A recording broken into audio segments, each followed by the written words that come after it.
Here we are at Inverness. It's a Tuesday afternoon, just the very beginning of drizzle for the expected second monsoon rain of the last couple of weeks, in the middle of an otherwise tremendous drought all over California. Speaking of water, the big problem lately in the Inverness situation has been leaking pipes. Mr. Cameron has come down from Lucille's, where he's been hanging out for a little while, and we're going to check the water one more time and kind of see what's going on.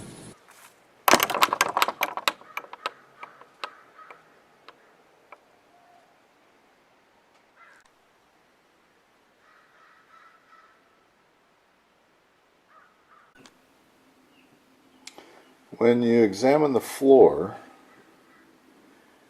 you can see a little evidence of minor, what do they call it, buckling or pitting or something like that. It's relatively minor and hopefully will recede once warm weather returns. There's another little area over here, but it's not entirely obvious. And I think the reason was that the water didn't stay on the floor. It tended to drive over here into the corner, drained over into the corner by the water heater and out the edge of the house. And so except for the couch, which I see is now no longer here, it was here only yesterday, and the water that was in the rug, of course, and the mat were over the floor. But nonetheless, it didn't seem to hold as much water as it would have had there been a sink of water right here on the floor. So let's take a look upstairs and see what we can find out about that under the sink situation where the original leak occurred.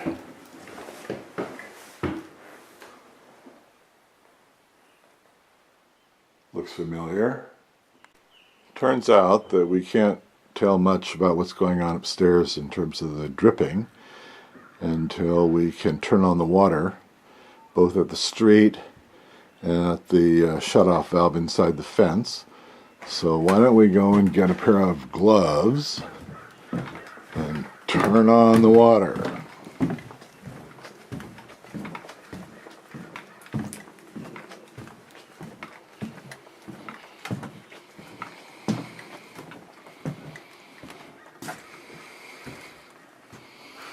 Captain has left a sort of a nice tailored set of basic construction gloves here in this basket that are properly fitting, and dexterity is possible with them, so you can do more than when you've got these ruffled gloves here, many of which are shrunk up and don't fit a manly hand anymore. Now we're approaching the business end of the water system down in this shut-off box. Now, the interesting thing about this meter is it has been replaced. A new meter has been put in here, and if you look closely, you see a little blue flywheel. And when the water is rolling, that little blue flywheel turns, and if you have thought that everything is off and it's still turning, it means you have a leak. So now we're going to go down here to this arrow. Can't quite see the tip of the arrow at this point, but it's off by a little more than 90 degrees, and I've got to turn it around in forward motion and parallel with the pipe, and we'll see what happens whether the little blue light still turns, meaning there might be a leak somewhere inside the fence. The wrench has been turned. The arrow is parallel to the pipe, and we can see that the little blue flywheel is in fact not turning. Therefore, everything is still tight on the other side. And when I go over there and open that spigot, then we'll know, we'll come back and check this, and we'll see that the water is flowing, and then we'll check inside the house to see if it's still leaking anywhere. We're now looking at the upstairs sink in question, and if you move down below, you see that there is one, and back here, two of these flex hoses that bring the water from the pipes up to the faucet. And right here you see the on-off valve, and there's another one over here. Those are often the culprit rather than the hose itself. Now these two hoses are brand new, but it doesn't look like this particular valve is in fact new. I see some paint on the edge of it down here. I guess that's not surprising because that's part of maybe the lower bit. But it's possible that the leak is in here. It could be because it's old. It could be that the ice storms, not the ice storms, the cold weather anyway, and possibly freezing ice inside the system could have caused the failure of this valve. It appeared to me before, when Catherine and I first found the leak, that it was coming out of the valve and not, strictly speaking, out of the hose. I'm going to now turn the water on to David's new faucet, which appears to be tight at this point. Before, when we came, you tried to turn it on, the faucet itself moved. It wasn't done sufficiently well. Here comes some air. And whoa! There's a lot of air coming out, blowing water all over my camera. It's still making some noises, starting to go nicely now. And draining down pretty nicely. Don't see any leaks yet, but we're going to run it a little bit. Turn up the volume. Volume's now running nicely. And see if we can detect any leaks down underneath. This right here is the right hand incoming water line coming from the pipe through the on-off valve and then up to the cable, the flex hose that comes up to David's new faucet. Even though it's on the right side, of course, this being Inverness, that's the hot water side. I have not been able to reproduce any leaks either in the hose or in the on-off valve. I ran the water several times and even turned the little on-off valve all the way off and then back on again. And it's got water pressure behind it, and with or without the faucet on, I can't reproduce any leaks. So I would assume at the moment things may be tight up here.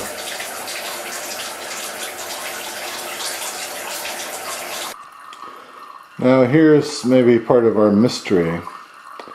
Having turned off the water outside at the water department meter and also inside the fence at our own shutoff,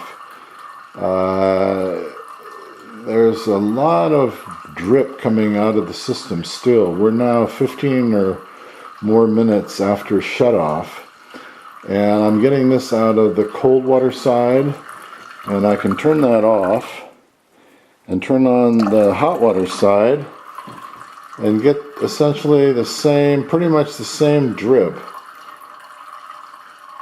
This is either coming residually out of the pipes upstairs, or it's somehow being siphoned hot and cold out of the hot water heater, or it's coming out of the devil's barrel, hidden away somewhere in the attic. This is a pretty steady stream of water, and if everything else was turned off, and that was dripping out of the upstairs sink, and it was the hot water side, if you recall, and it was dripping like that for a week, that would account for all the water, even when the system was off. Question is, where the hell is this water coming from? I'm going to turn off the hot water side, turn back on the cold water side,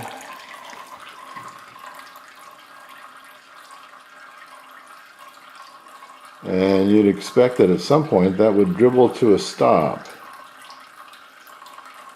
I'm going to go out and turn on the yard faucet and see what's happening out there.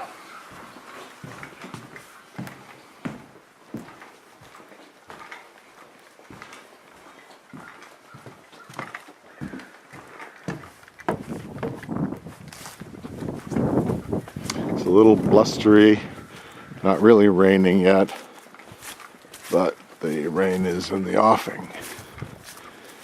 We arrive at our outdoor spigot. This is the brand new spigot, in fact, that was installed after the wintertime burst out of a rusty part of that vertical pipe, which has now been totally replaced.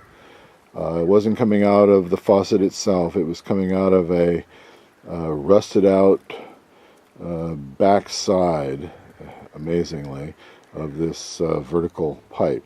And so it's all been replaced going down into the soil. Now we're going to turn this on and see if there's any residual water coming out of here.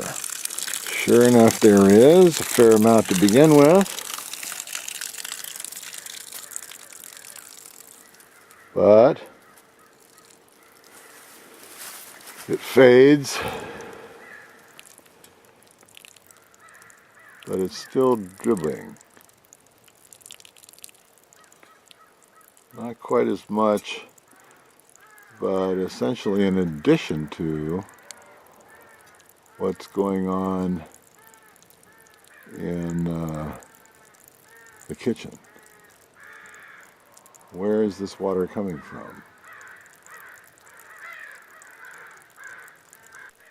I checked the kitchen faucet and it is no longer dripping, and that's probably because this is lower down to the earth than the kitchen faucet.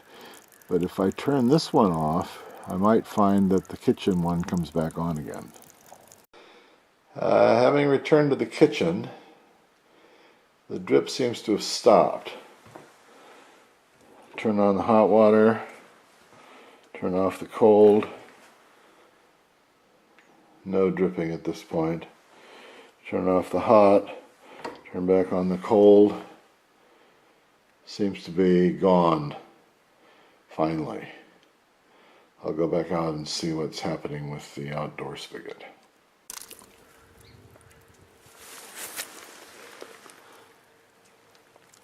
This faucet, there was a little burst when I first turned it on. It's dribbling a little bit now. Not very much.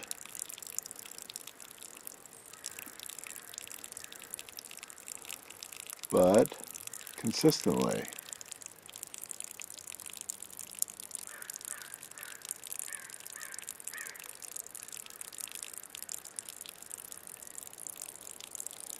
Drip, drip, drip, drip, drip. Seems like it takes one hell of a long time to drain the water in this house. Very interesting. Well, the water testing here at Inverness is finished for now. The water is off at the street, at the city's water shutoff and metering station. It's off inside the gate, and the faucets are all off except for this one on the outside, and we're not getting a drizzle anymore, just a series of drips. But we're well past a half an hour since we turned the water off, which means that there's a capacity inside the house to hold on to a fair amount of water and let it go only after everything's supposedly shut off, which would suggest that the policy should be not only to have the water in the kitchen on when one turns the water off outside, but basically have this one on also to completely drain the whole house before leaving. To leave a pipe network full of water when one leaves is, I guess, an invitation to a leak. Although right now the leaks that we know about seem to have been fixed, and that this residual dribble is of no account. Let's hope so.